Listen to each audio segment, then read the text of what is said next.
అందరికీ నమస్కారం అండి. నా పేరు doctor Prakash Gudipudi, interventional pain physician from elite spine and pain management centre, Manikonda, Hyderabad. చాలామంది ఈ పేషెంట్స్ ఎవరైతే ఈ మోకాలు నొప్పితో బాధపడి కొంతమంది పేషెంట్స్ ఎక్కువగా ఈ గుజ్జు పెరగడానికనే టాబ్లెట్స్ ఎక్కువగా వాడుతూ ఉంటారు. ఎస్పెషల్లీ ఈ మధ్యకాలంలో మనం చూసినట్లయితే ఈ యూఎస్ నుంచి అంటే చాలా వరకు చాలా ఫ్యామిలీస్‌లో ఈ పిల్లలు యూఎస్‌లో ఉండటం, వాళ్ళు గుజ్జు పెరగడానికి కోసం కొన్ని టాబ్లెట్స్ పంపించడం, వాళ్ళు కొంతమంది పేషెంట్స్ అది గుజ్జు పెరుగుతుందనేసి దానికి రిజల్ట్స్ ఉన్నా లేకపోయినా కూడా ఈ టాబ్లెట్స్ ఎక్కువ కాలం వాడుతూ ఉంటారన్నట్టు. అసలు ఈ గుజ్జు పెరగడానికి ఏదైతే టాబ్లెట్స్ ఉన్నాయో, అసలు ఇవి ఎంతవరకు మనకి ఈ గుజ్జుని పెంచుతుంది?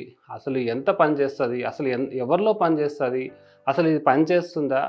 ఒకవేళ పని చేసినట్లయితే ఎంతవరకు ఇది గుజ్జుని పెంచగలుగుతుంది అనే దాని గురించి ఈరోజు మాట్లాడుకుందాం. యాక్చువల్‌గా ఏదైతే ఈ గుజ్జు పెరగడానికి ఏదైతే టాబ్లెట్స్ ఉన్నాయో, దాంట్లో ముఖ్యంగా మన ఇంగ్రీడియెంట్స్ చూసుకున్నట్టయితే ఎక్కువగా మనకి గ్లూకోజమైన్ టాబ్లెట్స్ అనేది ఎక్కువగా మనం చూస్తుంటాము. అది కాకుండా కొంత కాండ్రాటిన్ సల్ఫేట్స్ అనేసి, ఎంఎస్ఎం అనేసి, కొంతమంది హైల్యూరానిక్ యాసిడ్ అనేసి, కొన్నిట్లో కొల్లాజెన్స్ టైప్ 2 కొల్లాజెన్ అనేసి ఇటువంటివి ఈ గుజ్జు పెరగడానికి ఎక్కువగా వాడుతుంటాం అన్నట్టు. సో, ఎక్కువగా ఉండేది గ్లూకోజమైన్ అండ్ కాండ్రాటిన్ సల్ఫేట్స్ అనేది ఎక్కువగా మనం ఈ మార్కెట్‌లో ఎక్కువగా వాడుతుంటారు. ఈ గ్లూకోజమైన్, కాండ్రాటిన్ సల్ఫేట్స్ చాలా వరకు ఈ ఈ మోకాలు నొప్పులతో బాధపడి ఇనిషియల్ స్టేజ్‌లో ఎవరైతే ఉంటారో వాళ్ళకి ఎక్కువగా అడ్వైస్ చేస్తుంటాం. అంటే గ్రేడ్ 1 కావచ్చు, గ్రేడ్ 2 ఉన్న స్టేజ్‌లో వాళ్ళకి చాలా వరకు అడ్వైస్ చేస్తుంటారు డాక్టర్లు. కాకపోతే సపోజ్ ఫర్ ఎగ్జాంపుల్ ఇది అందరికీ పనిచేస్తదా అంటే అందరికీ కూడా పనిచేయదన్నట్టు. ఇప్పుడు ఒక 10 మంది పేషెంట్స్‌కి టాబ్లెట్స్ ఇచ్చినట్టయితే ఒక 50% ఆఫ్ పేషెంట్స్‌లో అంటే 5 మందిలో అసలు ఈ టాబ్లెట్స్ వల్ల వాళ్ళకి ఎటువంటి ఉపయోగం అనేది ఉండదు. అసలు అది ఎటువంటి ఉపయోగం ఉండదు అని ఎలా తెలుసుకోవాలంటే అట్‌లీస్ట్ మనం ఒక పేషెంట్‌కి ఒక 2 మంత్స్ కంటిన్యూయస్‌గా వాళ్ళకి ప్రిస్క్రైబ్ చేసి ఆ 2 మంత్స్ తర్వాత వాళ్ళకి ఏదన్నా కొంతలో కొంత వాళ్ళకి పెయిన్ రిలీఫ్ అనేది కనిపిస్తేనే అప్పుడు వాళ్ళకి ఆ టాబ్లెట్స్ మూలాన కొంతవరకు వాళ్ళకి ఉపయోగం ఉందని మనం అడ్వైజ్ చేస్తుంటామన్నమాట. అటువంటప్పుడే వాళ్ళు కంటిన్యూ చేయాల్సి వస్తుందన్నట్టు. 2 మంత్స్ తర్వాత కూడా వాళ్ళకి ఆ టాబ్లెట్స్ వేసుకున్న తర్వాత కూడా వాళ్ళు ఎటువంటి మార్పు పెయిన్‌లో రిలీఫ్ లేకపోయినట్లయితే ఆ టాబ్లెట్స్ మూలాన వాళ్ళకి ఆ పర్టిక్యులర్ పేషెంట్స్‌కి ఈ టాబ్లెట్స్ మూలాన ఎటువంటి ఉపయోగం ఉండదని మనం చెప్తామన్నట్టు. సో, దీన్ని బట్టి చూసినట్లయితే ఇప్పుడు ఒక 10 మంది పేషెంట్స్‌కి ఈ టాబ్లెట్స్ అడ్వైస్ చేస్తే ఒక 50 అంటే ఒక 5 మందికి అసలే పనిచేయదు.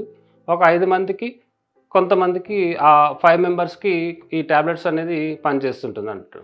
సో, ఇప్పుడు ఎవరికైతే అసలు పని చేయదో అటువంటి వాళ్ళు ఈ టాబ్లెట్స్ అనేది వాడడంలో ఎటువంటి ఉపయోగం లేదన్నట్టు.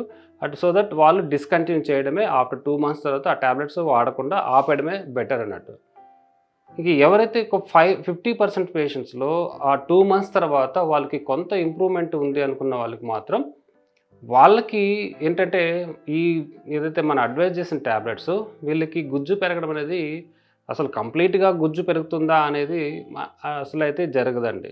ఎందుకంటే వీళ్ళకి పెయిన్ అనేది ఎందుకు తగ్గుతుందంటే అక్కడ ఈ గ్లూకోజమైన్ కావచ్చు, కాండ్రాటిన్ సల్ఫేట్ కావచ్చు, ఎస్పెషల్లీ గ్లూకోజమైన్ ఈ పెయిన్‌కి గల కారణం మోకాళ్ళ నొప్పిలో పెయిన్‌కి గల కారణం ఎక్కువగా ఇన్‌ఫ్లమేషన్. అంటే ఈ మోకాల్లో ఉండే కార్టిలేజ్ అరిగినప్పుడు వాళ్ళకి ఇన్‌ఫ్లమేషన్ అనేది ఏర్పడుతుందన్నట్టు.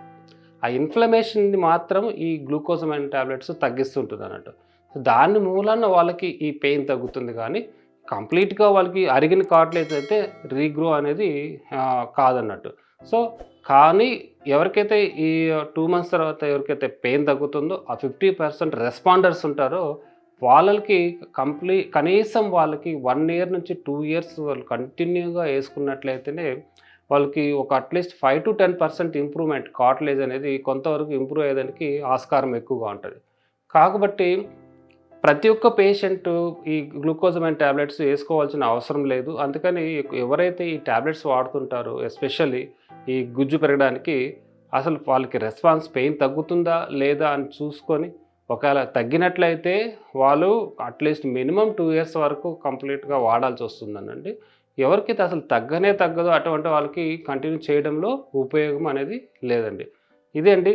ఈ సో దట్ ఇటువంటి ఈ టాబ్లెట్స్ ఎవరికి అంటే లైక్ ఈ గుజ్జు పెరగడానికి ఏదైతే వాడుతుంటారో ఎస్పెషల్లీ వాళ్ళు గమనించాల్సిన విషయం తగ్గిన వాళ్ళకి మాత్రం కంప్లీట్‌గా 2 ఇయర్స్ వాడాల్సి వస్తుంది. తగ్గని వాళ్ళకి మాత్రం కంప్లీట్‌గా వాడాల్సిన అవసరం అనేది ఉండదు. అది మనకి ఒక 2 మంత్స్ తర్వాతనే వాళ్ళకి ఆ రిజల్ట్స్ అనేది తెలుస్తుంటుందన్నట్టు. ఇదే అండి ఈరోజు యొక్క టాపిక్. Thanks for watching.